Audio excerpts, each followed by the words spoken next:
Bismillahirrahmanirrahim. Dear students, Assalamu alaikum and welcome back to the lecture number 13. Up to lecture number 12 we have completed our 4 chapters that started from the general information about accounting equations, some principles of accounting, difference between financial accounting and management accounting. Then we started our accounting cycle, in which we started our 7 steps of accounting cycle and completed our lecture up to the closing entries and post closing trial balance. Today in our lecture number 13 we will talk about a different example, and I will give you a question to solve about the journal entries. These journal entries are posted into the ledger accounts and how the ledger balances are transferred into the unadjusted trial balance. So this would be a question for you at the end of this lecture. But before directly going to this, we should have to give an overview of our lecture number 12, a previous lecture. Plus I have also taken another example which we start from unadjusted trial balance, because we have taken a lot of time about our journal entries, ledgers and unadjusted trial balance. So we will take another example with the 3 journal adjusting entries, and then we will come up to the post closing trial balance and then how the closing entries are made. Now in our chapter number 4 we have done general information about the property, plant and equipment, in which we studied lecture number 12. Effect of omitting adjusting entries. अगर आप adjusting entries को छोड़ दें तो उसका effect क्या होगा? हमने देखा था कि उसका ledgers, उसका आपके ट्रायल बैलेंस, आपके फाइनली फाइनेंशियल स्टेटमेंट्स, और फिर उन फाइनेंशियल स्टेटमेंट्स के जो आइटम है आपके एसेट्स, आपकी लायबिलिटीज, ऑनर्स इक्विटी या आपकी बैलेंस शीट का पार्ट, और दूसरा पार्ट आपका इनकम और एक्सपेंसेस, इनके ऊपर क्या इफेक्ट पड़ता है. Then we have already talked about summary of basic adjustments, preparation of income statement column, preparation of balance sheet column and closing entries. Finally we came up to the after closing trial balance. That was the complete picture of our previous lecture number 12. Now in our lecture number 13 we have taken another example. It is about accounting worksheet. We have taken different accounting data, different accounting information which could be similar or dissimilar or maybe different from the previous example. Now if you look at on the trial balance, which is unadjusted trial balance, and if I could write here unadjusted trial balance, because it will make a difference between an adjusted trial balance and unadjusted trial balance. So unadjusted trial balance will tell us that we need to make some adjustments. These adjustments could be your accruals or deferrals, दोनों तरह की हो सकती है, और उनके अंदर पता नहीं कितनी अकसाम हो सकती हैं आपकी. फिर कुछ इन्फॉर्मेशन आपकी एक्सप्लिसिट होती है और कुछ इम्प्लिसिट होती है. एक्सप्लिसिट इन्फॉर्मेशन वो होगी कि जिसमें आपको खुद बताया जाएगा कि this information is now need to be changed. आपने उसको खुद चेंज करना है. दैट इज प्रॉपरली इन्फॉर्म्ड, आपको बताया जाएगा. whereas implicit information is that information which is we need to identify by our own self. हमने खुद उसको आइडेंटिफाई करना है rather than कि हमें कोई आके बताए या हमें हमारा स्टाफ बताए कि जी इनकी एडजस्टमेंट्स करनी है. तो वो आपने खुद आइडेंटिफाई करनी होगी. आपने आइटम्स देखने होंगे कि कौन कौन से ऐसे आइटम्स हैं कि जिनके ऊपर आपने अब चेंजेस करनी है. Now look at the title of accounts and their amounts. First one we have cash 12,100. This is our cash which is available in our books of accounts. Then accounts receivable, that is the amount which we have to receive maybe in the future from our customers. आपने sales की हैं, आपने services perform की हैं, तो उसके against अब आपने अपने कस्टमर से ये अमाउंट रिसीव करनी है. That is 1350. Then supplies, and we already know about the nature of supplies. हम इसको टाइम टू टाइम कंज्यूम करते रहते हैं, तो the amount is 250. Then we have also a part of property plant and equipment. From that we have equipment item and the amount is 15,500. Now I am making a difference, another one for the next component, which is accumulated depreciation, and we already know in detail about the accumulated depreciation. What is basically an accumulated depreciation? अब यहां पर आपके पास इसकी amount 7,500 की है. So it means that this is not divided by 2. It means this is coming from the last previous years. आपके पिछले कई सालों से ये अमाउंट आपकी आ रही है 7,500 की. And we don't know about either it is used for a straight line method or a declining या diminishing balance method. आपके पास ये अमाउंट बता दी है और अब हमें ये बताया जा रहा है कि आपके पास टोटल अब तक की accumulated depreciation कितनी हो चुकी है. जर्नल एंट्री हमें इन्फॉर्म करेगी, क्योंकि हमारे पास ये एक रॉ डेटा अवेलेबल है. अनएडजस्टेड ट्रायल बैलेंस था. जो नेक्स्ट एडजस्टमेंट्स आएंगी वो हमें बताएंगी कि हम इसकी कितनी डेप्रिसिएशन टाइम टू टाइम लेते जा रहे हैं. अभी हमारे पास एक टोटल अमाउंट है और टोटल अमाउंट आपको एक्यूमुलेटेड डेप्रिसिएशन की ये नहीं बता सकती कि आपने कितनी डेप्रिसिएशन हर साल चार्ज की है इसके ऊपर. Then accounts payable, this is a part of liability, the other side of balance sheet, and this is the amount that we have to pay to the creditors, the people from those we have purchased some products, purchased some supplies. Now we need to pay them maybe in the next future. आपने ये उधार पे चीजें purchase की थी, अब आपने उनको पे करना है, part of liability. Then salary payable, a new component. Before that we had already talked about the wages payable.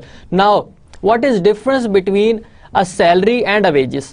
ये एक आमन हम इसको ऑल्टरनेटिवली यूज करते रहते हैं. सम टाइम हम इसे कहते हैं कि वेजेस है, अदर टाइम इसको हम कह देते हैं कि ये आपकी सैलरी है. But these are two different things. अगर आप इसको अकाउंटिंग कॉन्टेक्स्ट में लेते हैं तो सैलरी और वेजेस में फ़र्क होता है. अब इसमें मुख्तलिफ किस्म की आप डिफ्रेंसिएशंस लेके आ सकते हैं. पहली तो ये होती है कि आपकी सैलरीड पर्सन आपके परमानेंट एम्प्लॉयज़ होते हैं और ये एम्प्लॉयज़ आपकी एडमिनिस्ट्रेशन में काम कर रहे होते हैं, ये आपके बिजनेस को मैनेज कर रहे होते हैं, इनका प्रोडक्शन से ताल्लुक नहीं होता. एक तो ये डिफ्रेंसिएशन ली जाती है. अब ये कोई हार्ड एंड फास्ट रूल नहीं है कि आपने लेना वही है उसको.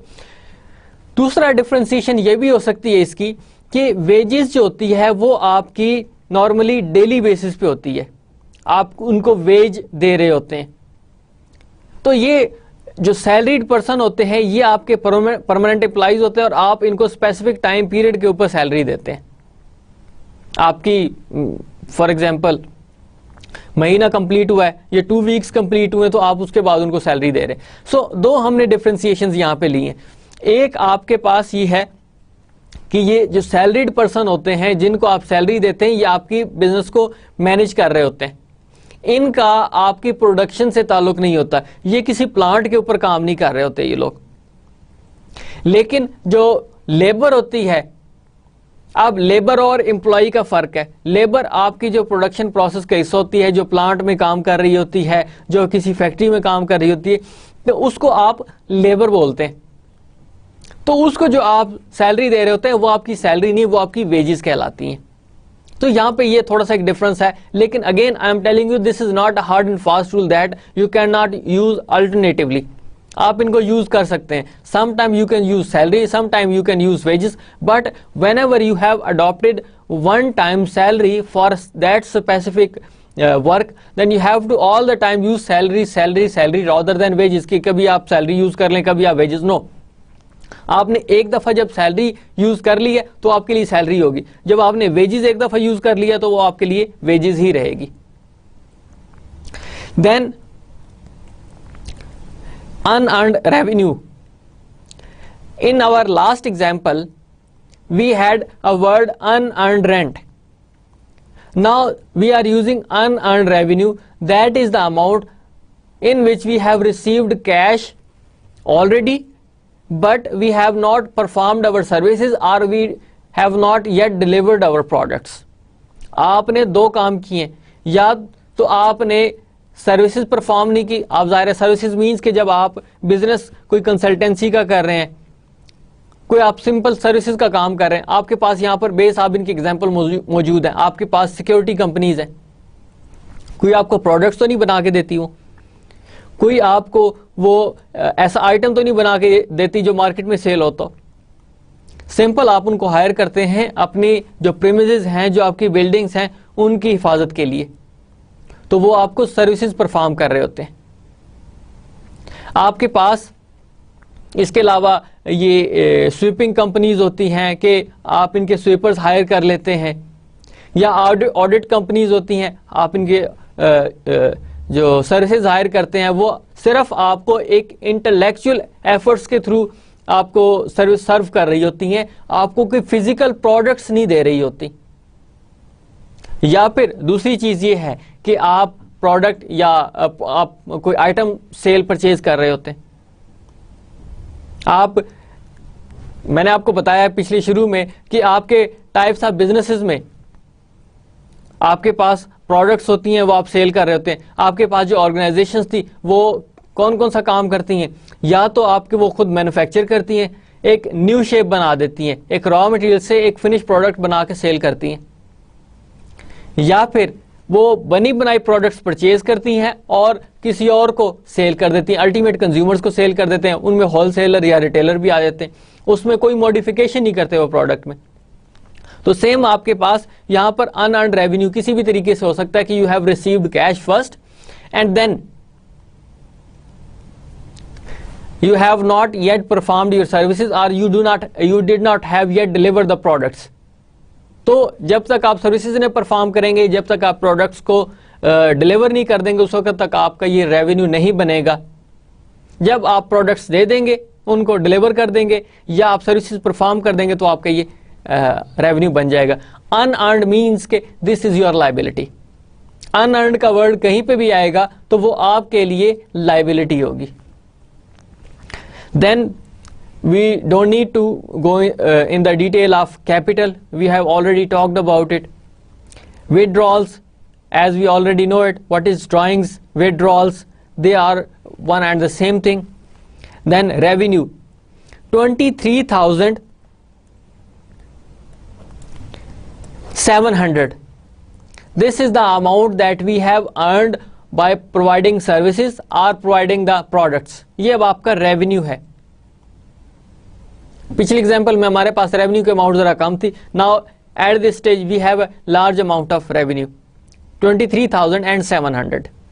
Then this is our salary expense. अब यहाँ पे इसमें आपके पास वेजेस का वर्ड यूज नहीं किया गया, आपके पास सैलरी है। तो फिर आपने हमेशा जब आप एक चॉइस कर लेते हैं वर्ड, तो फिर आपका वो हमेशा चलना चाहिए, उसमें कंसिस्टेंसी होनी चाहिए। ये नहीं है कि आपने एक दफ़ा कुछ और यूज़ किया, दूसरी दफ़ा कुछ और। जब आप दो डिफरेंट टाइटल्स यूज़ करते हैं तो फिर उनके डिफरेंट लेजर अकाउंट्स भी बनेंगे। इसलिए बेहतर ये है कि आप एक ही यूज़ करें और उसी को कंटिन्यू करें। आपके पास then 12,300 supplies expense and depreciation, ये हमने ऑलरेडी पहले लिख लिया हुआ है, क्योंकि हमें पता है कि सप्लाईज एक्सपेंस भी होंगी और डेप्रिसिएशन भी होगा, तो इसलिए हमने इनको पहले लिख लिया हुआ है। अब आपके ना ये डेबिट में है ना क्रेडिट में, it means we have to make some adjustments. कुछ हमें ऑलरेडी पता था। क्यों पता था?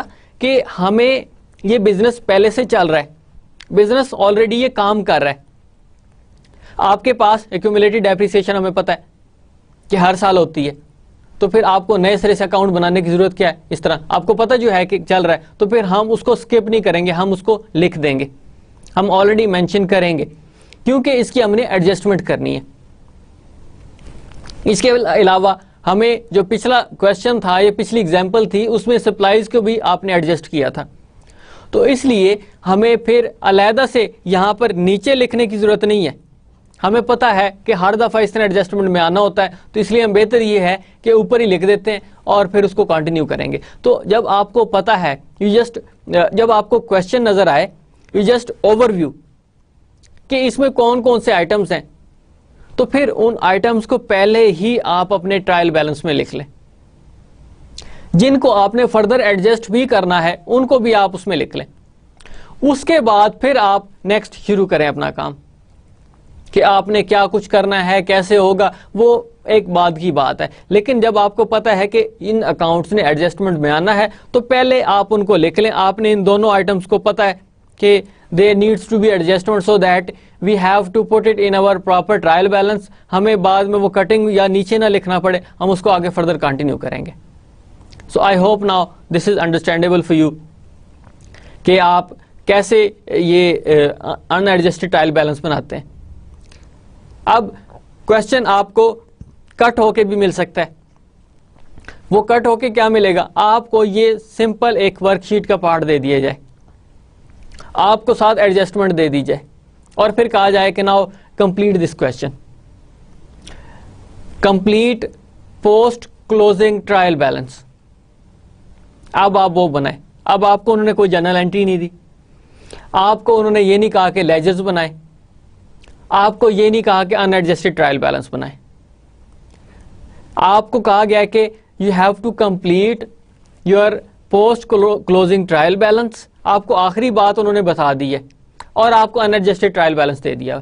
तो now this is your duty to complete all the process. अब क्योंकि ये क्वेश्चन बहुत बड़ा बन जाता है, इस क्वेश्चन को सॉल्व करने के लिए आपको बहुत ज्यादा टाइम चाहिए होता है, तो फिर इस क्वेश्चन को वो डिवाइड कर देते हैं। एग्जामिनर्स जो पेपर सेटर्स होते हैं वो इसको डिवाइड करते हैं। वो या तो स्टार्ट करते हैं आपकी जनरल एंट्रीज से अप टू ट्रायल बैलेंस तक, या एडजस्टेड ट्रायल बैलेंस तक, या फिर वो कहते हैं कि अनएडजस्टेड ट्रायल बैलेंस है, ये एडजस्टमेंट्स करनी है, इसके बाद आप काम कंप्लीट करें और फाइनली आप पोस्ट क्लोजिंग ट्रायल बैलेंस बनाएं।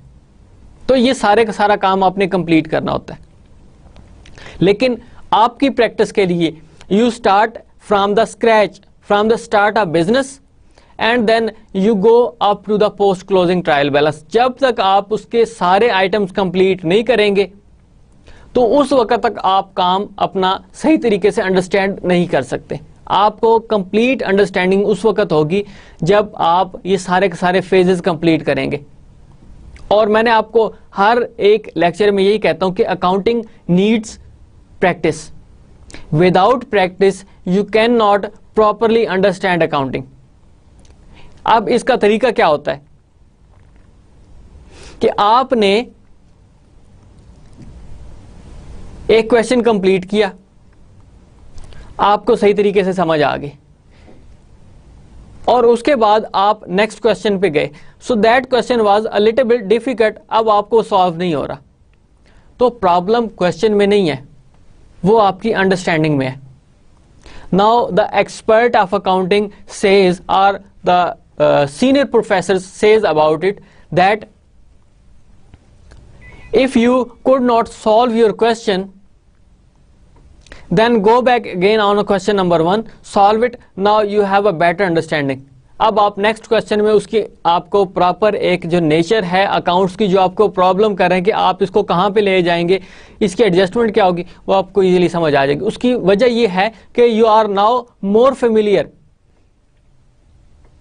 तो आपने प्रैक्टिस करनी है, जितनी ज़्यादा प्रैक्टिस करेंगे इतने ही ज़्यादा आपको अकाउंटिंग की समझ आएगी। और आपने स्टार्ट अपने लिए जनरल एंट्री से करना है up to the post closing trial balance. Now come to the next slide. This says about 3 adjustments. One is the company has earned a revenue of rupees 1,700 which will be collected next month. Now the word is which will be collected next month. अब आपको पता होना चाहिए कि which will be collected का मतलब क्या हुआ, कि this is what type of account. Then earned a revenue. तो आप उसको देखें कि ये आपके पास ये मैचिंग कॉन्सेप्ट में ये कौन से रूल्स आते हैं नेक्स्ट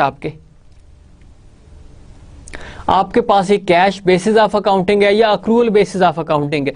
कहीं पे वर्ड कैश यूज किया है?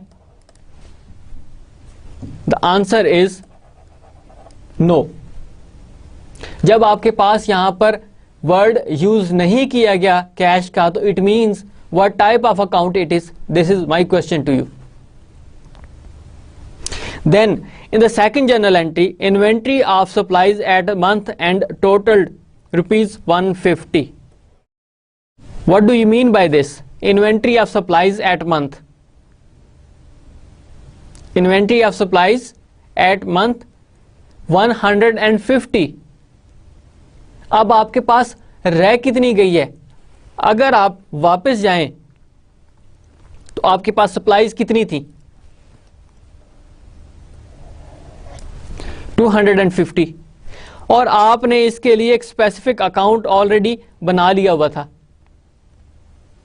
तो your previous experience shows that these are the accounts which needs to be adjusted. तो आपने अलग से इनके अकाउंट्स बना लिए. साथ ही आपने ना कोई चीज डेबिट में लिखी है और ना ही आपने क्रेडिट में लिखी थी.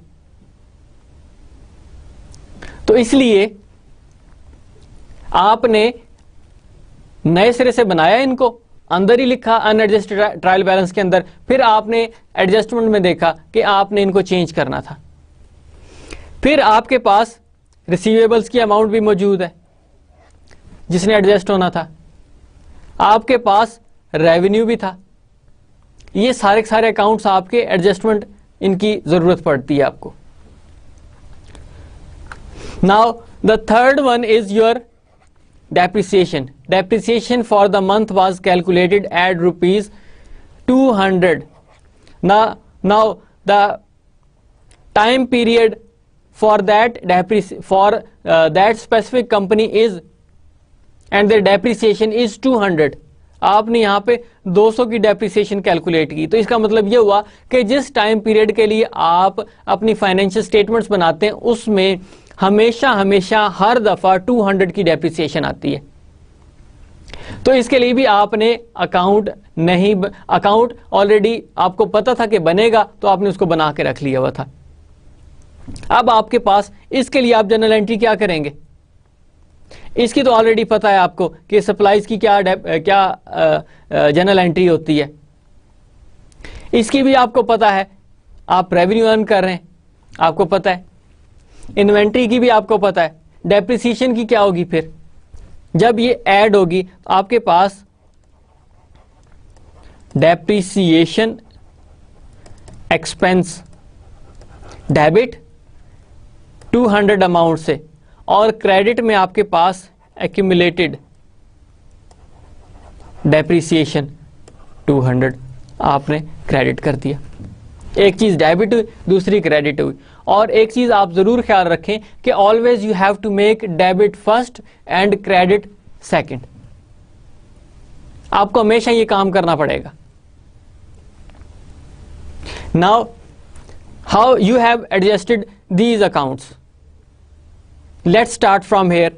आपके पास अगेन वही अकाउंट्स अवेलेबल हैं, आपने उनको एडजस्ट करना है. ये कहां पे एडजस्ट होंगे? आपके पास रेवेन्यू, आपके पास सप्लाईज एक्सपेंस, आपके पास डेप्रिसिएशन का अकाउंट, आपके पास एक्यूमुलेटेड डेप्रिसिएशन, आपके पास रिसीवेबल्स. कहां पे ये चीजें एडजस्ट हो रही हैं आपको पता होना चाहिए. कैसे एडजस्ट कर रहे हैं आप इनको? सिंपल, ये आपके पास अकाउंट्स मौजूद है.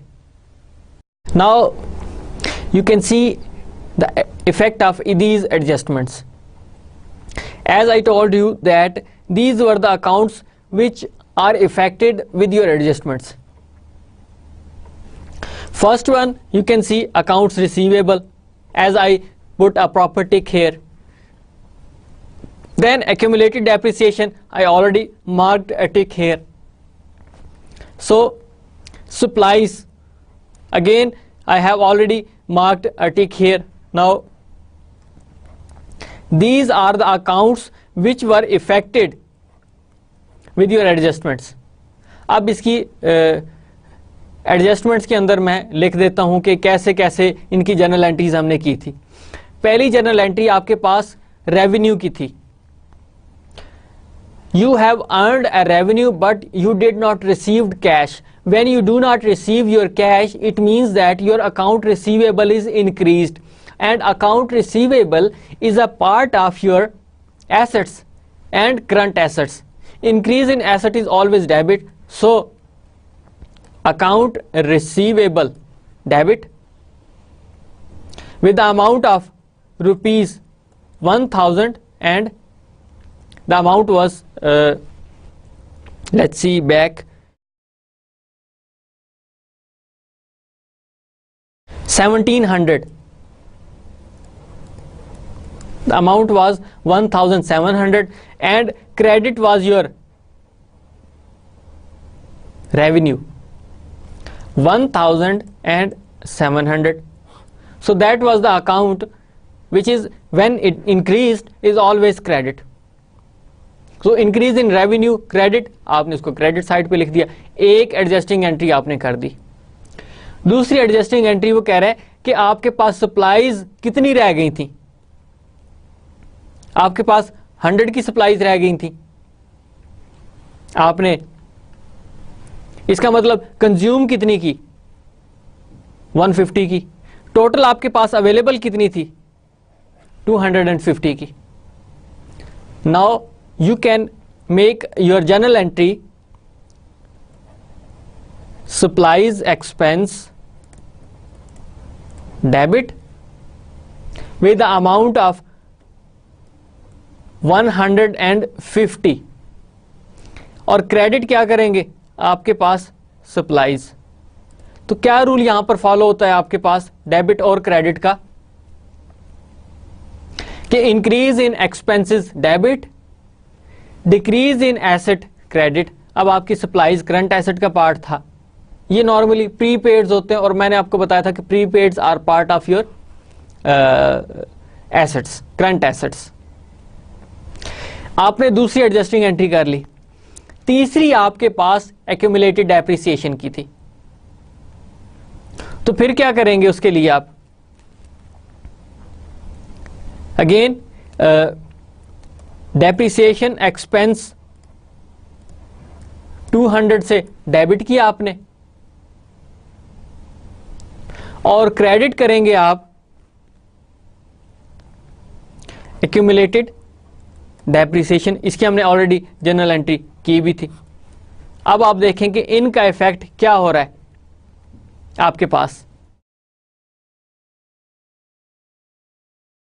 आपके पास तीनों जनरल एंट्रीज अवेलेबल हैं. उन तीनों जनरल एंट्रीज का आपने इफेक्ट क्या किया, अकाउंट रिसीवेबल में इंक्रीज आया. आपके पास ऑलरेडी अकाउंट रिसीवेबल था 1350, 1700 और ऐड हुए इसमें. देन दूसरा रेवेन्यू उसकी क्रेडिट हो रहा था, तो आपने क्रेडिट में यहां पर रेवेन्यू लिखा, तो ये आपका यहां पर ऐड हो रहा है. दूसरी जनरल एंट्री आपकी supplies expense. Supplies expense already आपके पास कोई अमाउंट मौजूद नहीं थी, लेकिन आपने अपनी जो फिजिबिलिटी के लिए, अपनी कन्वीनियंस के लिए आपने यहां पर एक अलग से अकाउंट लिख लिया हुआ था. तो the account was your this one, and then उसके सप्लाईज आपके पास अगेन यहां पर 100 क्रेडिट में. अब यहां पर एक थोड़ा सा इशू ये आ गया कि I have already right 150 rather than 150. तो आपने यहां पर 100 ही लिखना है. वो एक्चुअली 100 था आपका. सप्लाईज ऑन हैंड आपके पास 150 थी. सप्लाईज ऑन हैंड का मतलब ये कि बाकी आपके पास इतनी रह गई हैं जो हम पिछली एग्जांपल्स में देखते रहे. यहाँ पे आपको मिस्टेकनली लिखा गया 150 रादर देन 100. तो आपके पास 100 आपकी कंज्यूम हुई है. और यहां पर आपने इसको कम कर दिया हुआ है। Then depreciation expense debit, again ये वाला भी अमाउंट आपके अकाउंट आपके पास नहीं था, आपने इसको पहले से लिख लिया हुआ था, क्योंकि आपका एक्सपीरियंस आपको बताता है कि ये ऑलरेडी अकाउंट्स एग्जिस्ट करते हैं, आते हैं बार बार, और आप इनको इसलिए लिख रहे होते हैं, और एक्यूमुलेटेड डेप्रिसिएशन में आप इस अमाउंट को लिख रहे हैं। आपने ये सारे का सारा काम कंप्लीट कर लिया हुआ है, ये आपका काम कंप्लीटेड है। अब इनका इफेक्ट आपने एडजस्टेड ट्रायल बैलेंस के ऊपर किस तरह लेकर आना है। आपके पास यहां पर अमाउंट्स मौजूद हैं, cash 12,100, no change, so that amount was totally shifted into the adjusted trial balance because we did not make any adjustment in our adjusting entries, so finally this amount would directly go into the adjusted trial balance। और debit है तो आपने debit side पे लिख दिया इसको। आपको कोई जल्दी करने की जरूरत नहीं है, आराम से इसको काम करें, जितना डिटेल्ड कर सकें, जितना सोच समझ के कर सके, इतना ही आपका प्रैक्टिस बनेगी।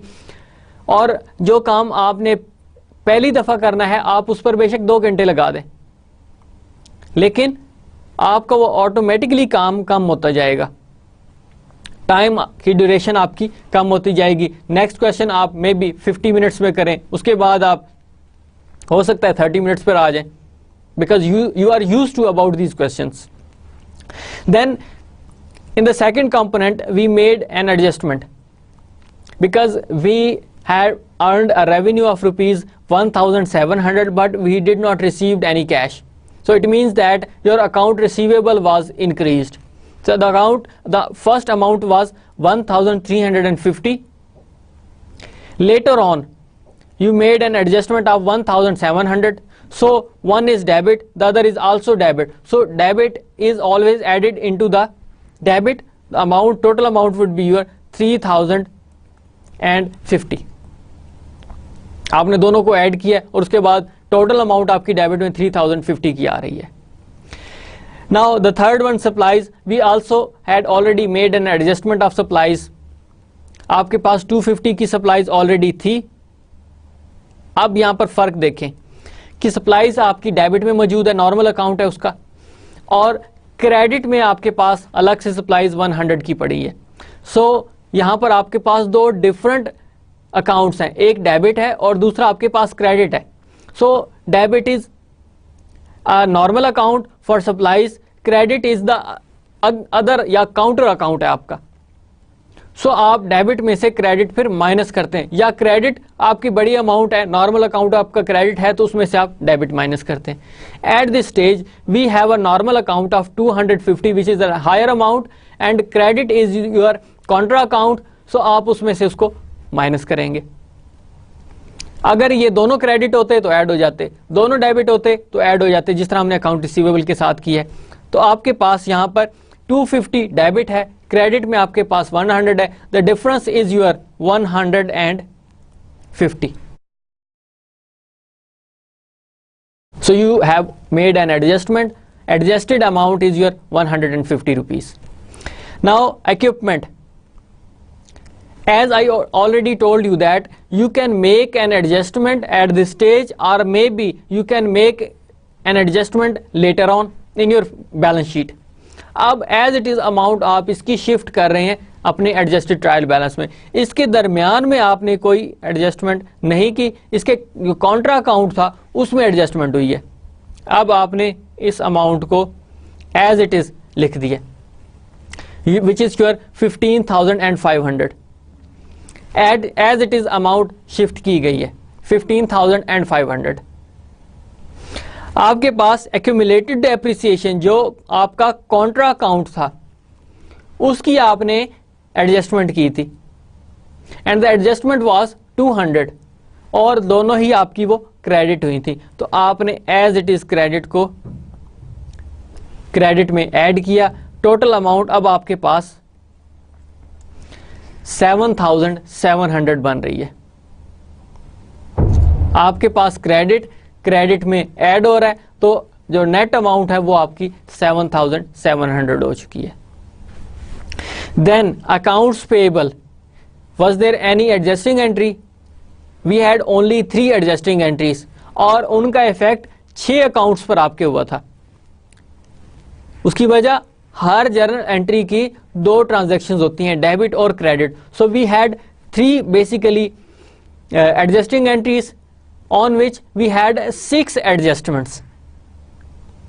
अब वो यहां पर आपके पास कोई ऐसा अकाउंट नहीं था कि जिसका इफेक्ट हुआ, तो आपका जो ये अकाउंट पेएबल की अमाउंट थी वो आपने एज इट इज यहां पर शिफ्ट की, इसमें कोई फर्क नहीं आया, 1200 आपने उसको ट्रांसफर कर दिया। देन सैलरी पेएबल, कोई आपकी एडजस्टमेंट थी इससे relevant? No. Payable is a liability, अब आपने उसको एज इट इज यहां पर नेक्स्ट में ट्रांसफर कर दिया। देन अनअर्न्ड रेवेन्यू, कोई आपने इसकी एडजस्टिंग एंट्री की, हाँ आपके पास एक और जर्नल एंट्री थी जिसमें आपने अर्न किया था, लेकिन वो एक सेपरेट अकाउंट था। Nothing was mentioned about the unearned amount. Now so we transferred unearned revenue as it is in our adjusted trial balance because the adjustment was a separate revenue which you have earned. अब यहां पर unearned के बारे में उसने आपको कुछ नहीं बताया था, इसलिए इसकी कोई एडजस्टिंग एंट्री नहीं की। उसने आपको सिंपल ये बताया था कि आपने सर्विसेज परफॉर्म की हैं, रेवेन्यू अर्न किया है और कैश रिसीव नहीं की, या अदरवाइज आपको वो बताता कि ये अकाउंट है जिसको आपने एडजस्ट करना है। Then capital, no change about this capital account, so that account was directly shifted into your adjusted trial balance. Then withdrawals of rupees 1000, no change, so we transferred this amount as it is in the debit side. यहां पर आपने basically balance sheet के items को complete कर दिया हुआ है। इसके अलावा आपका देख लें कि इसमें कौन सा बैलेंस शीट का अकाउंट रहता है। आपने ऑलमोस्ट सारे ही बैलेंस शीट के अकाउंट्स कंप्लीट कर दिए, and we know already in our balance sheet account we have assets, we have liabilities, we have owner's equity. So it means that we have completed all of our accounts with the balance sheet. Then revenue is a part of your income statement. अब यहां पर start कर रहे हैं आप income statement के component से। You have 23,700, whereas if you could remember we have already made an adjustment. So adjustment was you have earned a revenue but without cash, that was accrual basis. तो आपने एक receivable का account बनाया था, वो आपका ये रिसीवेबल था। तो इसका जो काउंटर अकाउंट हुआ था वो आपके पास यहाँ पे रेवेन्यू था। ये जो आपकी सेकंड एंट्री थी वो आपकी रेवेन्यू से थी। तो आपने 23,700 में 1,700 को ऐड किया। The amount is you are now 25,400। क्योंकि क्रेडिट है, दोनों ही क्रेडिट हैं, तो दोनों क्रेडिट होके ऐड हो रहे हैं आपके क्रेडिट साइड में, और आप इसको एडजस्टेड ट्रायल बैलेंस में लिख रहे हैं। Then salary expense, salary expense no change in our adjustments, so that amount was directly added in the adjusted trial balance. आपने अनएडजस्टेड से उठाया, दरम्यान में कोई चेंज नहीं थी, और एज इट इज उसको लिख दिया आपने 12,000 के अमाउंट से। Then supplies expense, we had also supplies expense in the adjustment, but this amount was not existed in our unadjusted trial balance. आपके पास अनएडजस्टेड ट्रायल बैलेंस में ये अमाउंट नहीं थी, तो आपने इसको डायरेक्ट एडजस्टमेंट में ही लिखा था, एडजस्टमेंट कॉलम में लिखा था, और उस एडजस्टमेंट को आपने डायरेक्ट शिफ्ट किया था अपनी एडजस्टेड ट्रायल बैलेंस के अंदर। So that amount was shifted into the adjusted trial balance. आपने एज इट इज लिख दिया इसको। देन डेप्रिसिएशन एक्सपेंस, आपका काउंटर अकाउंट था एक्यूमुलेटेड डेप्रिसिएशन, अब यहाँ पे आपकी डेप्रिसिएशन थी इस टाइम पीरियड की, या आपका महीना भी हो सकता है या आपका साल भी हो सकता है। So I did not mention here exactly the time period is. मैं सिर्फ जो हमने डिटेल में देखना था वो हमने पिछले लेक्चर्स में देखा है कि आपने कैसे स्टार्ट करना है। अब यहाँ पर मैं सिंपल आपके पास एक काम कर रहा हूँ जस्ट टू रिव्यू कि आप अगर अनएडजस्टेड ट्रायल बैलेंस से स्टार्ट करें तो फाइनली आप कैसे पहुंचते हैं अपने पोस्ट क्लोजिंग ट्रायल बैलेंस की तरफ। तो आपने इस अमाउंट को भी एज इट इज शिफ्ट किया एडजस्टेड ट्रायल बैलेंस में। अब आप देखें कि आपकी टोटल 3 जनरल एंट्रीज थी, उनकी 6 आपने ट्रांजैक्शंस की, उन 6 का टोटल आपके डेबिट और क्रेडिट का इक्वल है। 2000 is your debit side and 2000 is your credit side. Now if you look at on your journal entries, we had made an adjustment of 100, we have made an adjustment of 200 and we have made an adjustment of 1700. So 1700 plus 200 plus 100 आपके पास 2000 की amount थी। तो आपके पास जिसकी credit भी इतना ही बनता था, तो आपका डेबिट और क्रेडिट यहां पर हमें बता रहा है कि we had made a proper adjustments. अब आप खुद देखें यहां पे अमाउंट्स का डिफरेंस। आपके पास अनएडजस्टेड ट्रायल बैलेंस में 42,200 की अमाउंट बनती है, क्रेडिट में भी आपकी 42,000 और 200 की अमाउंट बनती है। लेकिन जब आप एडजस्टेड ट्रायल बैलेंस में गए हैं तो आपके पास यहां पर 44,100 डेबिट में और 44,100 क्रेडिट में लिखा हुआ है। अब अगर आप इसको ऐड करें अपनी एडजस्टमेंट्स को तो ये बनती है अनएडजस्टेड ट्रायल बैलेंस के अंदर, तो ये अमाउंट आपकी एडजस्टेड ट्रायल बैलेंस से डिफरेंट बनेगी। यहां पर एक और क्वेश्चन आ गया कि आपका डेबिट में ऐड हो, क्रेडिट में ऐड हो, तो ये इक्वल होना चाहिए। फॉर एग्जांपल मैं यहां पर अमाउंट ले रहा हूं आपकी 42,200 और अगेन 2000, तो टोटल अमाउंट बननी चाहिए 44,200, लेकिन आपके पास यहां पर बन रही है 44,100। Then why this is a difference? आपका यहां पर 100 का डिफरेंस आ रहा है, तो उसकी क्या रीजन है? हालांकि डेबिट में हम ऐड कर रहे हैं, हम अनएडजस्टेड ट्रायल बैलेंस का डेबिट और एडजस्टमेंट्स का डेबिट दोनों को ऐड कर रहे हैं, रिजल्ट हमारे पास 44,200 आ रहा है, लेकिन आपके पास एडजस्टेड ट्रायल बैलेंस है उसमें आपके पास टोटल डेबिट 44,100 आ रहा है। 100 का डिफरेंस है। वो क्या वजह थी आपकी? आप अगर जाएं अपने अनएडजस्टेड ट्रायल बैलेंस में, आपके पास अमाउंट थी 250 डेबिट में और यहां पर आपके पास अमाउंट थी क्रेडिट में, तो आपने डेबिट में से क्रेडिट को माइनस किया था 100 से, तो ये वो 100 की डेफिशिएंसी आ रही, ये वो 100 का डिफरेंस आ रहा है। एक तो ये डिफरेंस आ रहा है। दूसरा डिफरेंस क्या आ रहा है आपके पास यही अमाउंट पहले नहीं लिखी हुई थी, आपने वो यहां पे लिख दी है। अब आपके पास आपने पहले माइनस किया फिर उसको ऐड कर रहे हैं, तो वो ऑटोमेटिकली आपका दरमियान में जो डेफिशिएंसी है वो खत्म होगी। वो जो 100 का इंक्रीज था वो आपने दरमियान में से जो माइनस किया था वो आपने ऐड कर दिया, वो जो 100 का फर्क था वो खत्म हो गया। तो एक्चुअल में आपके पास जो वैल्यूज बन रही हैं यहां पे 1900 का डिफरेंस आ रहा है, लेकिन आपने यहां पर टोटल अमाउंट लेनी है। अब इनका आपस में कोई ताल्लुक नहीं है कि आप कहें कि जी हम अनएडजस्टेड ट्रायल बैलेंस को, ये जो आपका unadjusted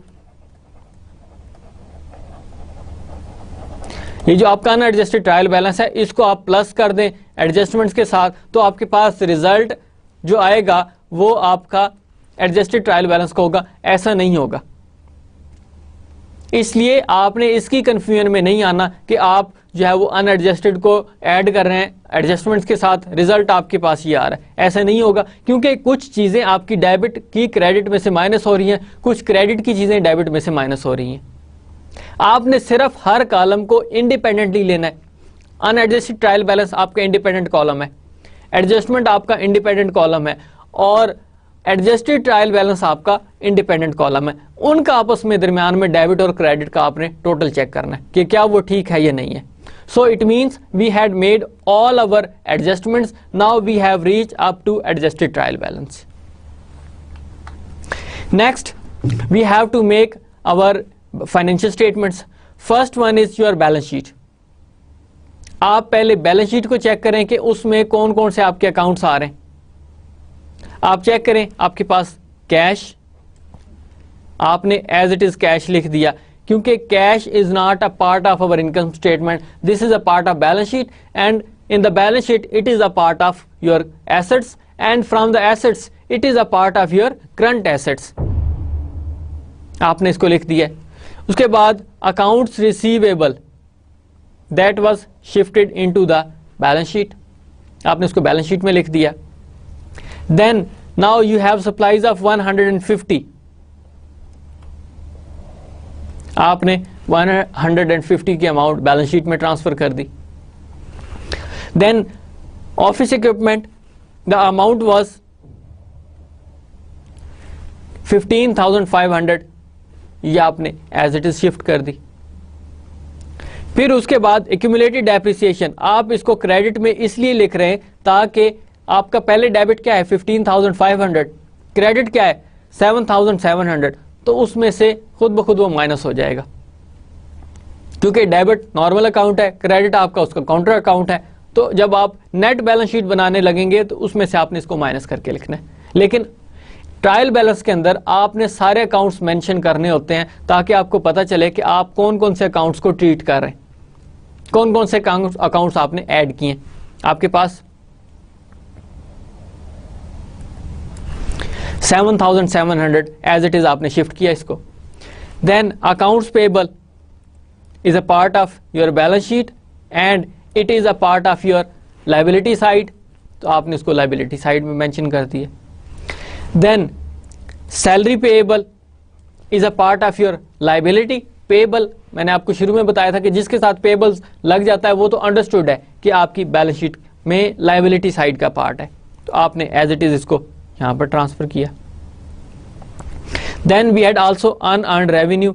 unearned revenue is a part of your liability. Unearned का हम कई दफा जिक्र कर चुके हैं कि अनअर्न्ड आपकी लाइबिलिटी होती है. जब अर्न कर लेंगे तो फिर आपकी लाइबिलिटी खत्म और रेवेन्यू में शिफ्ट हो जाएगा. ये आपने इसको भी एज इट इज शिफ्ट कर दिया. आपके पास ये अमाउंट यहां पर आ गई. Then capital 7,200, this was shifted into your credit side of your balance sheet. And then withdrawals is a part of balance sheet, लेकिन ये आपके कैपिटल को कम करता है तो इसलिए हम इसके अपोजिट साइड पे लिख रहे होते हैं. कैपिटल आपका क्रेडिट होता है तो उसकी अपोजिट साइड होगी, जो उसका काउंटर अकाउंट होगा वो डेबिट साइड पे लिखा जाएगा, तो आपने इसको डेबिट कर दिए. Now if you add up all these your balance sheet items from the asset sides and the liability sides and owners equity side, तो आप उनका टोटल चेक करें. Debit side is your 31,800 and your credit side is your 18,700.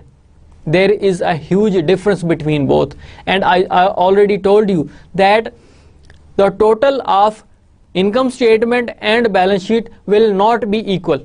कभी भी equal नहीं होंगे. इससे पहले पहले काम आपका सबका इक्वल होगा, डेबिट क्रेडिट के इक्वल होगा जो आपकी अनएडजस्टेड ट्रायल बैलेंस तक है. आपकी अनएडजस्टेड ट्रायल बैलेंस का जो टोटल अमाउंट है वो आपकी इक्वल होंगी. 44,100 44,100 डेबिट और क्रेडिट आपका इक्वल है, लेकिन इनकम स्टेटमेंट और बैलेंस शीट आपकी कभी भी इक्वल नहीं होगी. क्यों इक्वल नहीं होगी उसकी वजह हम बड़ी डिटेल में देख चुके हैं अपने पिछले लेक्चर में कि आपका रेवेन्यू हाई होता है, आपके एक्सपेंसेस कम होते हैं, तो उसका डिफरेंस आपका नेट प्रॉफिट होता है. बैलेंस शीट में आपके पास एसेट साइड हाई होगी, liabilities plus owners equity side कम होगी, क्योंकि आपका जो नेट प्रॉफिट आपने इनकम स्टेटमेंट से अर्न किया है वो शिफ्ट होता है आपके कैपिटल अकाउंट में, तब जाकर ये बैलेंस होगा आपकी बैलेंस शीट. इससे पहले पहले आपकी कभी भी बैलेंस शीट के कॉलम्स इक्वल नहीं होंगे. अब आप देख सकते हैं the difference between both. Your asset side is 31,800 and your credit side, liabilities plus owner equity side, is 18,700. So there is a hell of difference between both debit and credit. The reason is the difference between both is your net income, जो आपने income statement में calculate करनी है. अब आपकी income statement के debit और credit वो भी इक्वल नहीं होगी. अब आपकी नेट प्रॉफिट आ रहा है तो नेट प्रॉफिट की वजह से इक्वल नहीं होगी, नेट लॉस आ रहा है तो वो लॉस की वजह से इक्वल नहीं आएगी.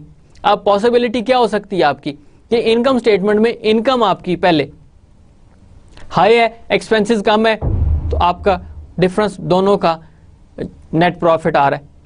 अगर इन केस आपके ऑपरेशंस ठीक नहीं रहे तो आपके एक्सपेंसेस हाई हैं और रेवेन्यूज कम है, तो जो डिफरेंस है उनका वो लॉस की वजह से डिफरेंस आ रहा है.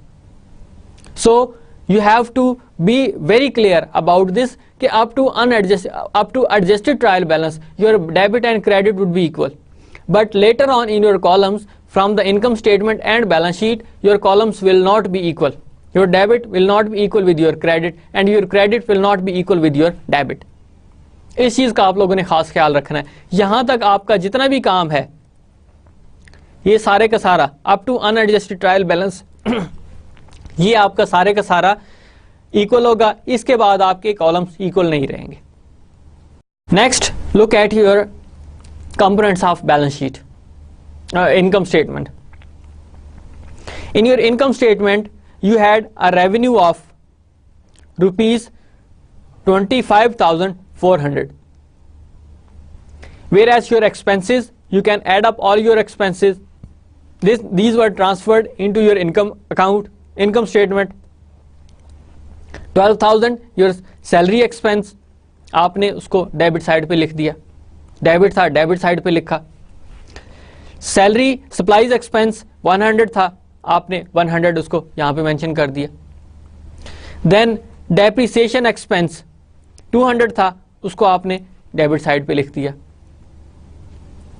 अब आपके पास 25,400 क्रेडिट साइड आ रही है इनकम स्टेटमेंट की और डेबिट साइड आपके पास 12,300 आ रही है. अब डिफरेंस चेक कर लें. अब यहां पे इसका टोटल डेबिट साइड और क्रेडिट साइड इक्वल नहीं है. The reason is that you are earning a profit. उस प्रॉफिट की वजह से इक्वल नहीं आ रही. इन केस ये दोनों इक्वल हो जाते हैं तो it means that you have earned a revenue up to your all of your expenses. You are a point of break even कि आपके एक्सपेंसेस आपके रेवेन्यूज को मीट कर रहे हैं या आपके रेवेन्यू आपके एटलीस्ट एक्सपेंसेस को मीट कर रहे हैं. आपने ना तो प्रॉफिट अर्न किया है ना ही आपने लॉस सस्टेन किया. इस पॉइंट को आप कहते हैं ब्रेक इवन. कि जब क्या कहा जाता है कि आपने जब बिजनेस स्टार्ट किया तो you do not need to think about that you are earning a profit. हो सकता है आप लॉस फेस करना पड़ जाए, आपको लॉस बेयर करना पड़ जाए, क्योंकि आहिस्ता आहिस्ता बिजनेस ग्रो करता है. अब फिर उसके बाद आपके पास स्टेज आती है ब्रेक इवन की कि आप जितना रेवेन्यू अर्न कर रहे हैं उतने ही आपके एक्सपेंसेस हो रहे हैं, या आपके जितने एक्सपेंसेस हुए थे अब आप उन एक्सपेंसेस को मीट करना शुरू कर दिया आपने, आप ब्रेक इवन पर पहुंच गए. तीसरी स्टेज आपकी प्रॉफिट अर्न करने की होती है. अब यहां पर आप प्रॉफिट अर्न कर रहे हैं, यहां पर आपका प्रॉफिट आ रहा है. अब इस स्टेज में आप प्रॉफिट अर्न कर रहे हैं, इसलिए आपके डेबिट और क्रेडिट कॉलम्स इनकम स्टेटमेंट के इक्वल नहीं आ रहे. अब यहां पर आप देखें कि 25,400 is your credit side, whereas your debit side is 12,300. The difference between both would be your net income. Right now this difference would be transferred in your balance sheet account. So how we will calculate this? It is very simple. We have already done it. Now come to the net income that we have earned. From 25,400 you deduct 12,300 your expenses. Now you have earned a profit of 13,100. ये आपने profit earn किया है और आपकी balance sheet के अंदर यही difference आपका आपके डेबिट और क्रेडिट को इक्वल नहीं होने दे रहा था. आप इसको चेक करें, आपके पास डेबिट साइड में इसी अमाउंट की डेफिशिएंसी थी. अब आपके पास इनकम स्टेटमेंट का पार्ट भी कंप्लीट हो गया. 25,400 25,400 डेबिट और क्रेडिट इक्वल किया है उस डेफिशिएंसी को आपने दरमियान में लिखा है net income. Net income is your 13,100। अब as I already told you that this amount would go in the capital account. अब आपको कैपिटल अकाउंट में डायरेक्ट ऐड करने की जरूरत नहीं है, इसको सेपरेट कंपोनेंट के तौर पे आप मेंशन करेंगे। आपने इसको सेपरेट कंपोनेंट के तौर पे मेंशन किया 13,100। Now look at the debit and credit side of both balance sheet. Debit side is showing 31,800, credit side is also showing 31,800। आपके डेबिट और क्रेडिट दोनों इक्वल हो चुके हैं। अब यहाँ पे अब दोनों इक्वल हैं तो आपका इसका मतलब यह है कि आपके जो वर्कशीट थी वो आपने कंप्लीट कर दी हुई है। अब हम देखें कि हमने स्टार्ट कहाँ से किया। जितने भी लेक्चर्स थे हमने हर एक को सेपरेटली लिया। पहले हमने लेजर अकाउंट्स बनाए एक लेक्चर में, जनरल एंट्री से हम लेक्चर्स में गए, हमने लेक्चर्स बनाए, हमने लेजर्स बनाए। लेजर्स बनाने के बाद हमने उनको ट्रायल बैलेंस में शिफ्ट किया। आपके पास वो अनएडजस्टेड ट्रायल बैलेंस था। फिर नेक्स्ट लेक्चर में हम उस अनएडजस्टेड ट्रायल बैलेंस को एडजस्टमेंट्स के साथ फाइनली हम एडजस्टेड ट्रायल बैलेंस में लेके गए। वहां पर हमने लेक्चर कंप्लीट किया। अब उस एडजस्टेड ट्रायल बैलेंस को हमने इनकम स्टेटमेंट और बैलेंस शीट तक की हद तक कंप्लीट किया। हमने वो लेक्चर कंप्लीट करने के बाद फाइनली हमने पोस्ट क्लोजिंग ट्रायल बैलेंस किया। अब आप इस एक लेक्चर में सारे के सारे एक प्रोसेस को डिटेल में देख रहे हैं कि आपने एक लेक्चर के अंदर वो सारे के सारे प्रोसेस देख लिए। हमने अनएडजस्टेड ट्रायल बैलेंस से स्टार्ट किया। अब इस स्टेज तक हम अपनी फाइनेंशियल स्टेटमेंट्स कंप्लीट कर चुके हैं कि जो अकाउंट आपका रेलेवेंट था बैलेंस शीट से आपने उसको बैलेंस शीट में लिखा, जो अकाउंट आपका रेलेवेंट था आपकी इनकम स्टेटमेंट थे आपने उसमें मेंशन कर दिया उसको। अब आपके पास डेबिट क्रेडिट इक्वल हो चुके हैं और वो आपने खुद इक्वल किए, वो पहले से इक्वल नहीं थे जिस तरह एडजस्टेड ट्रायल बैलेंस था। अब यहाँ पर आपने जो इनकम स्टेटमेंट की जो डिफरेंस था वो आपने ट्रांसफर किया अपनी बैलेंस शीट के अंदर। Then your balance sheets were equal, your both debit side and equal and credit side both are your now equal just because of your net income. Net income ना होती तो वो आपकी इसी तरह डेफिशिएंसी शो होती रहती।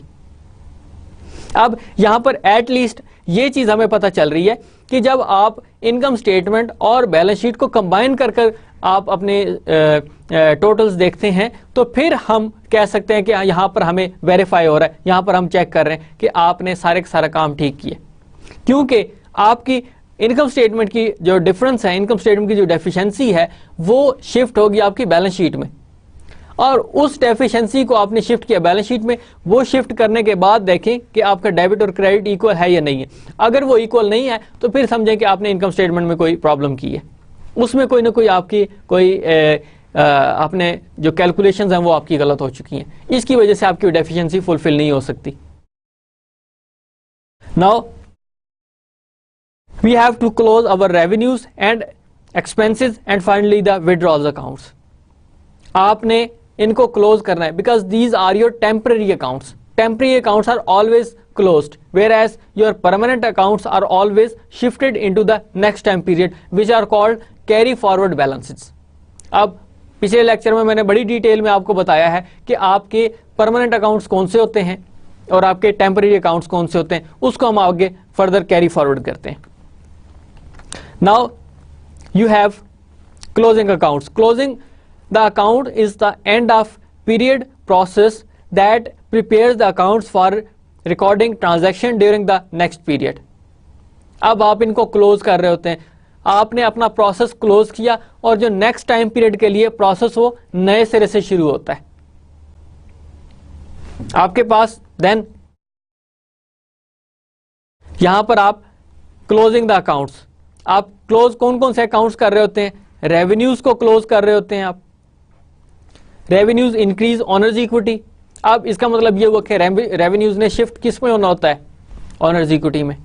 Then expenses and withdrawals decrease your owners equity.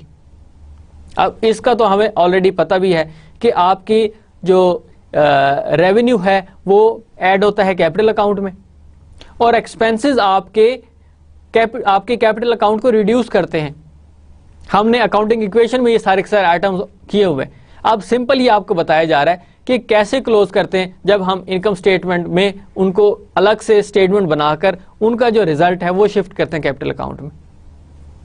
लेकिन अगर शिफ्ट ना करें, इनकम स्टेटमेंट ना बनाए, तो वही चीजें सारी सारी कैपिटल अकाउंट में ऐड और माइनस हो रही होती हैं। देन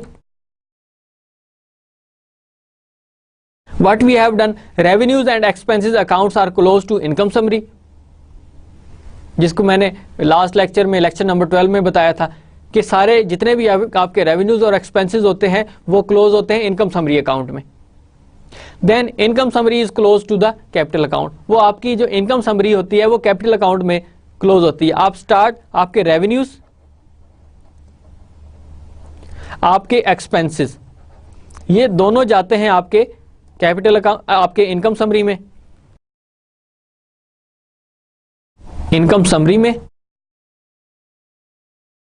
और इनकम समरी आपकी जाती है कैपिटल अकाउंट में।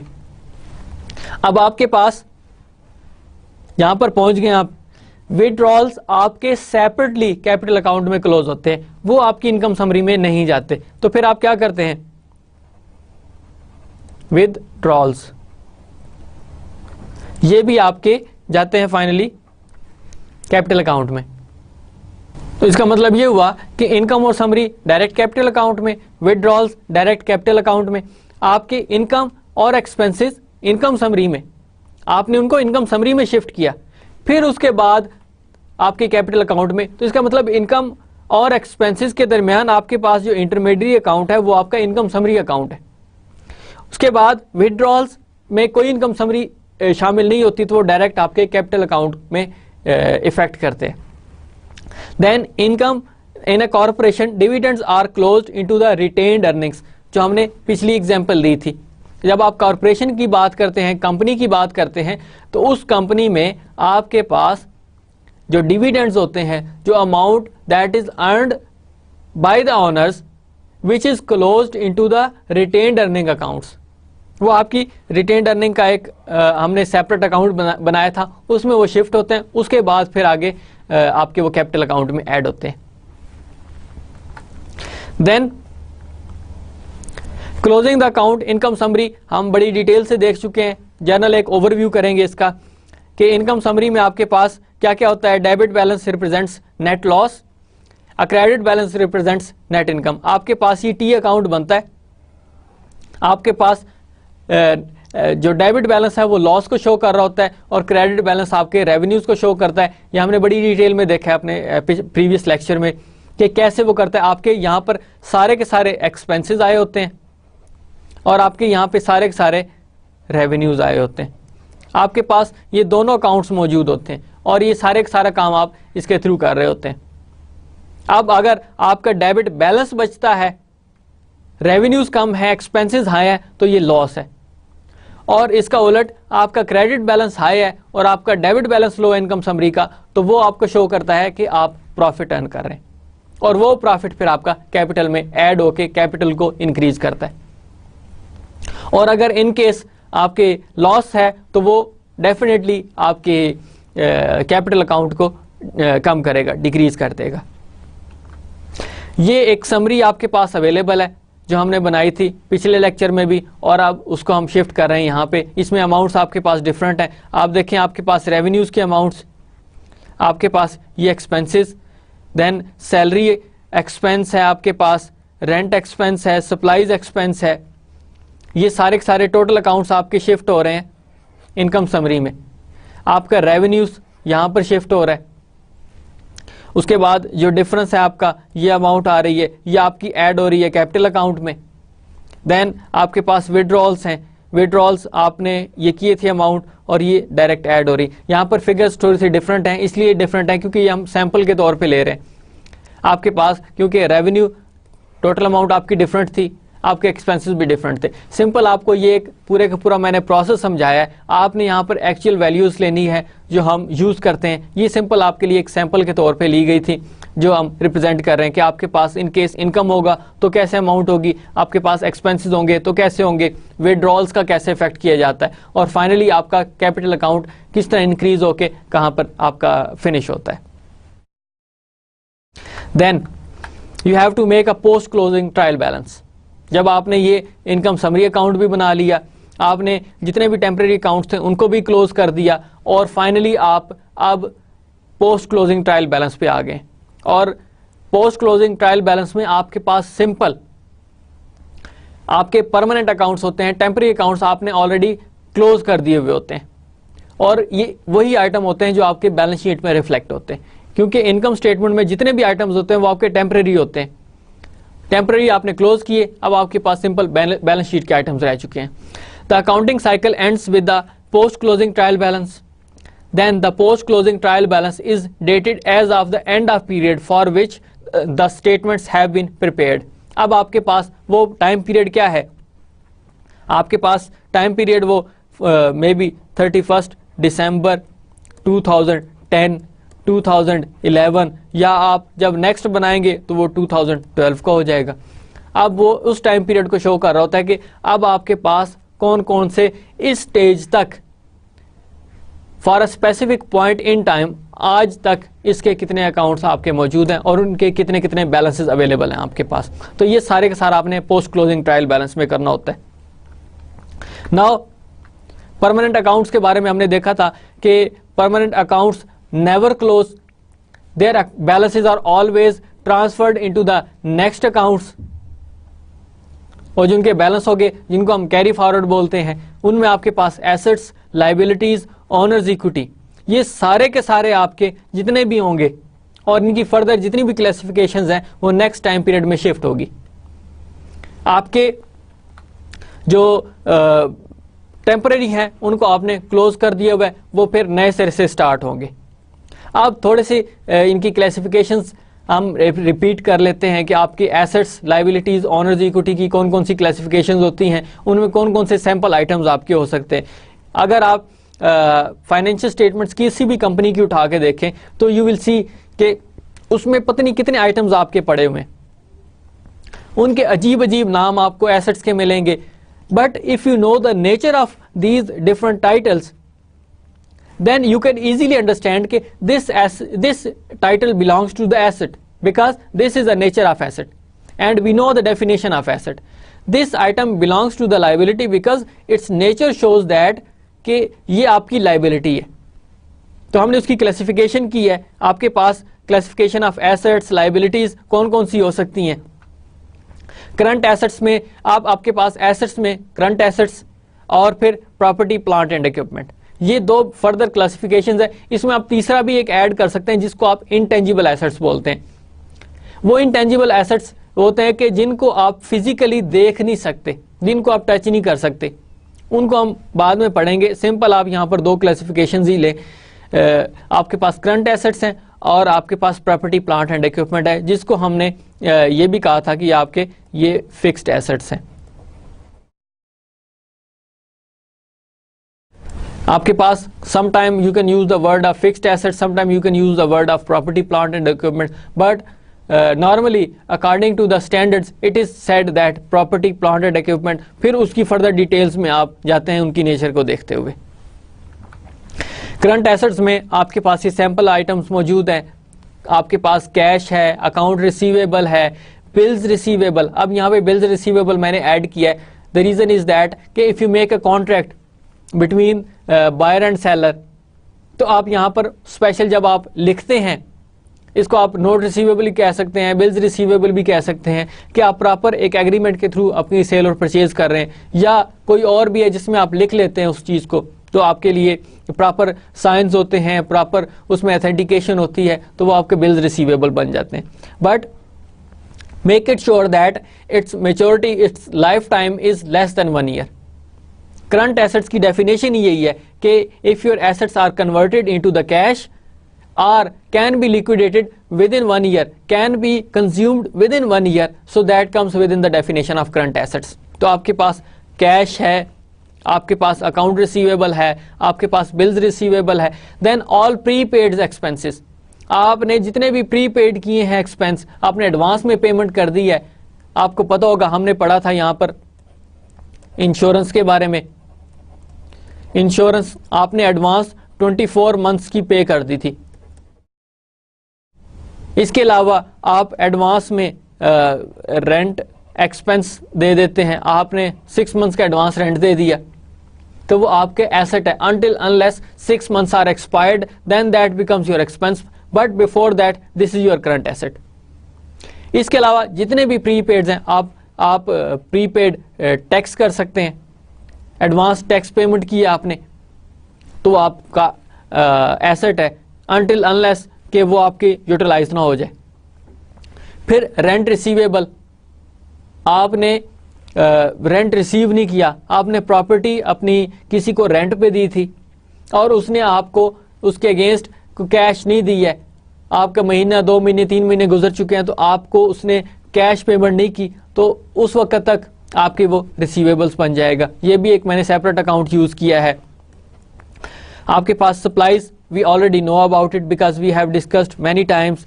Then inventory, then what is inventory? This could be your raw material कि जिससे आप प्रोडक्ट्स बनाते हैं। अब नेक्स्ट फर्दर हम जाएंगे, उसमें यह भी देखेंगे कि आप सर्विस, यहाँ पर तो आप सर्विसेज परफॉर्म कर रहे हैं, जब आप प्रोडक्ट्स बनाते हैं तो उस प्रोडक्ट्स के लिए आपको कौन सा मेथड अडॉप्ट करना पड़ता है, आपके फिर इनकम स्टेटमेंट में वो कौन से आइटम्स कहलाते हैं कि जिनको आप एक्सपेंस बोलते हैं, तो वो हम फर्दर देखेंगे। अभी उसकी डिटेल में नहीं जाना चाहिए क्योंकि अभी ऑलरेडी हम एक काम कर चुके हैं। सो इन्वेंट्री जैसे आपका ये, इसको आप कह सकते हैं रॉ मटेरियल भी आपका।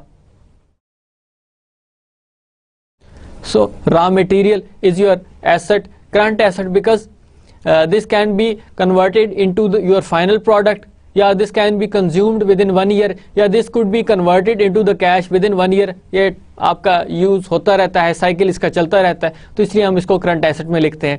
Then investment, investment could be your fixed asset या part of property plant and equipment. The reason is that we go back to the definition. If your asset is converted into the cash within 1 year, so that is a part of your current assets. अब यहाँ पर investment हमने इसलिए लिखी है क्योंकि हमें पता है कि ये लेस देन 1 year ये आपकी कैश में कन्वर्ट हो जाएगी, तो इसलिए हमने इसको इन्वेस्टमेंट करंट एसेट में लिखा है। और अगर इसका टाइम पीरियड इन्वेस्टमेंट का आपने फिक्स्ड डिपॉजिट कहीं पे करवा दिया है, आपने फिक्स्ड इन्वेस्टमेंट कर दिया है, and the time period is more than 1 year, so that would go directly into the fixed assets are your property plant and equipment, so that would not be the part of your current assets. This is your short term investment. अगर इसको investment को आप simple ये भी लिख दें कि this is your short term, इसका टाइम पीरियड शॉर्ट टर्म है, वो शॉर्ट टर्म आपको पता होगा कि 3 months है, 6 months है, या आपका लेस देन 1 year है, तो that becomes a part of your current assets. अब यहां पर कंफ्यूज नहीं होना कि इन्वेस्टमेंट है तो इन्वेस्टमेंट हमेशा एक लंबे अरसे के लिए होती है, इन्वेस्टमेंट आपकी शॉर्ट टर्म के लिए भी हो सकती है, तो वो आपका फिर the part of your current assets. Then property plant and equipment, you have a land, we already know about it, building we know, office equipment we know, patent, this is your intangible asset। आपने patents लिए हुए कि कोई उसको copy नहीं कर सकता। अब सिंपल ये समझें कि पेटेंट जो आप बिजनेस में भी पढ़ेंगे, मैनेजमेंट में भी पढ़ेंगे, आपके ये पार्ट ऑफ योर प्रोग्राम होगा। पेटेंट आप इसके अगेंस्ट एक बहुत बड़ी अमाउंट देते हैं जो एक लंबे अरसे के लिए होता है कि आपने लिखा होता है कि this is my patent, this is my right, nobody can copy it, आप उसको कॉपी नहीं कर सकते। देन आपके पास ये कॉपी राइट्स हैं, आपने कोई चीज बनाई है, उसके राइट्स ले लिए हैं, उसको कोई कॉपी नहीं कर सकता। जैसे आपके पास मुख्तलिफ कंपनीज अपनी प्रोडक्ट्स बना रही होती हैं और उनको कॉपी करना प्लेजरिज्म में आता है, उसको कॉपी करना आपका एक उसके अगेंस्ट केस हो सकता है कि आपने इसको कॉपी क्यों किया, इसके ऊपर तो मैंने बहुत बड़ी रिसर्च की अमाउंट इन्वेस्ट की थी, आप उसको कॉपी नहीं कर सकते। तो आपका राइट ले लेते हैं, जो उसको कॉपी करता है तो फिर अगेंस्ट उसके आप कोई ना कोई केस कर देते हैं। देन और ये भी एक इसका टाइम पीरियड बहुत लंबा होता है। Then long term investments, now this is difference between both short term investment and long term investment. This is more than 1 year. The time period is when more than 1 year, so that goes into the your fixed assets or long term investments, your property, plant and equipment. Then machinery, so no need to explain about it. Vehicles, your cars, your trucks and many more things. Then furniture, its time period is more than 1 year, so that is why this is a part of your property, plant and equipment. Classifying the liabilities, so there is no need to go into the details of about the classification. We have discussed about short term liability and long term liability. So in the short term liability we have seen that there is an accounts payable, bills payable contra to the bills receivable. आपका total different account बनता है, ये opposite account बन जाता है। जिस तरह आपके बिल्स रिसीवेबल को मैंने बताया, इसी तरह आपके बिल्स पेबल भी होते हैं जब आप उनको प्रॉपर अथेंटिकेशन के साथ लिखते हैं। आप हो सकता है नोटरी पब्लिक इन्वॉल्व कर लेते हो, ओथ कमिश्नर इन्वॉल्व कर लेते हो, आप प्रॉपर स्टैम्प पेपर पे उसको लिखते हो, तो that becomes a part of your bills payable. Then short term loans, आपने लोन लिया है थोड़े अरसे के लिए, less than 1 year. Tax payable, आपका ये भी पार्ट हो सकता है आपने टैक्स नहीं दिया और आपने टैक्स साल के अंदर अंदर पे करना है, तो that is your liability in the short term liabilities. Interest payable, you have to pay your interest within 1 year, that is a part of your short term liability. Then salary payable, wages payable, so these are the both account that could be used alternatively. So these are your short term liabilities.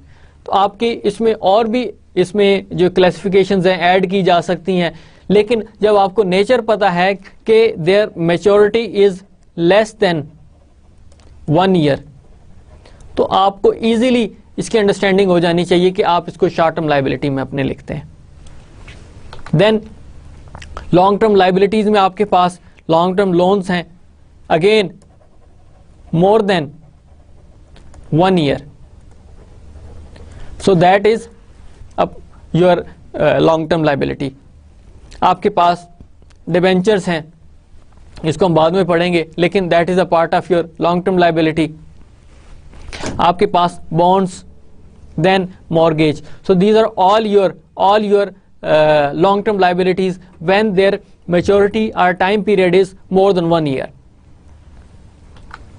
So question to solve, these are your this is your question, that after completion of this phase from unadjusted trial balance to finally after closing trial balance, I will give you a later on this question, but before that time you have to make first your journal entries, first phase of your question, journal entries, ledgers and unadjusted trial balance.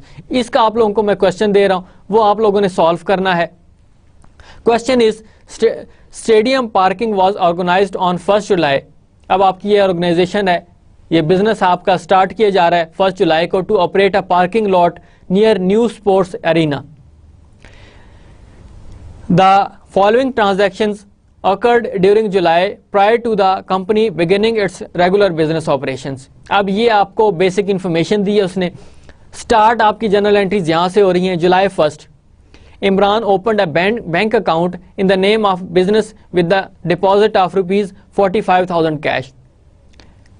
इसकी हमने general entry भी की थी, आप पिछले lectures में जाके check करें हमने इसकी जनरल एंट्री क्या की थी, उसको आप देखिएगा। Then July 2 purchased land to be used as a parking lot for a total price of ₹1,40,000। आपने 1,40,000 की वो लैंड परचेज की, पार्किंग एरिया बनाना था, बिजनेस स्टार्ट कर रहे हैं आप।